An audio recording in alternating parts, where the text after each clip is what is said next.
Was King David's empire bigger than the Mali Empire?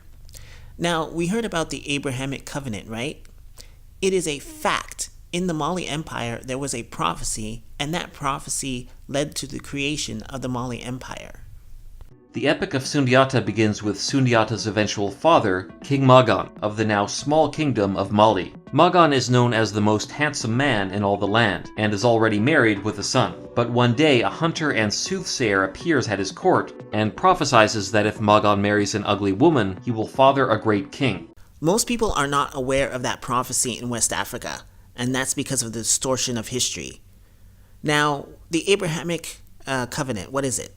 A great nation, a land promise, numerous descendants, and an everlasting covenant. Now, the everlasting covenant has not been fulfilled, but once the West Africans realize their history has been stolen and recreated by others, they will reclaim their history and never forget it again. Israel presently is trying to recreate the Mali Empire in the Middle East and create Greater Israel.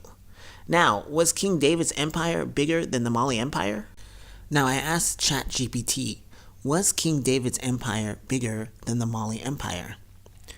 No, King David's empire was not bigger than the Mali Empire. Here's a comparison. King David's empire, estimated size around 100,000 to 150,000 square kilometers. Location, ancient Israel and surrounding regions. Modern-day Israel, Palestine, parts of Jordan, Lebanon, and Syria. Peak.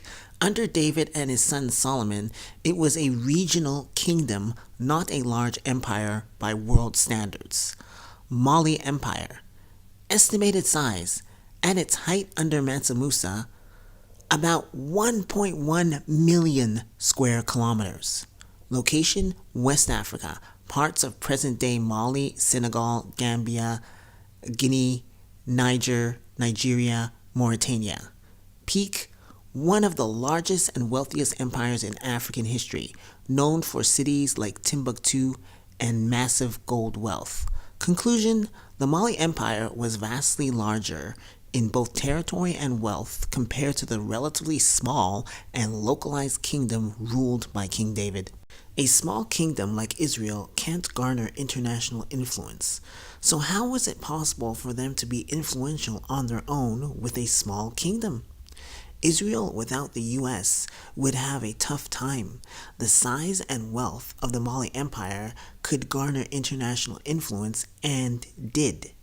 The history of the Mali Empire was hidden from the public for centuries, thus allowing others to claim their history for themselves. They are presently trying to create Greater Israel, which will be about similar size to the Mali Empire and have an everlasting peace. Now, the international community will not allow this to happen, however, because not only are many nations against Israel, the US is declining in influence on the world stage, and Israel needs the US to be influential in order for Israel to get away with what it wants to get away with. Any logical political strategist will tell you that Israel's aspirations will not happen, thus exposing the narrative of their false claims. The Abrahamic covenant was never theirs.